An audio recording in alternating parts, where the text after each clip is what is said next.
যখন আজান হইতো মেয়েটা দৌড়ায় এসে চুপে চুপে আমার ঘরে নামাজ পড়া তারপরে চলে যাইতো। ইমানটা কারো কাছে প্রকাশ করতে পারে নাই। হঠাৎ কিছুদিন পর আমি দেখি মেয়েটার আমার ঘরে আসে না, নামাজেও আসে না। আমি ওর বাবারে জিজ্ঞাসা করলাম, ও মালিক, ব্যাপারটা কি? আপনার মেয়েটারে তো দেখি না। কয়, ও বাবা, আমার মেয়েটা বড় অসুস্থ, একেবারে শয্যায় বিছনায় শোয়া, আমার মেয়েটা উঠতে পারে না, মুমূর্ষু রোগী, দুরারোগ্য এক ব্যাধিতে আক্রান্ত।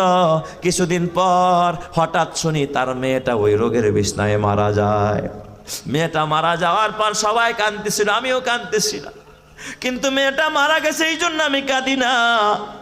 আমি তখন কেঁদেছি, আল্লাহ, এই মেয়েটা যে কালিমা পড়ল, ওর বাবাও জানে না, ওর মাও জানে না। আল্লাহ, তো খ্রিস্টানের মেয়ে, আজকে তো বিনা জানাজায় আর কবর হবে, ওরে কফিনে ভরবে, ওরে দাফনও করবে না।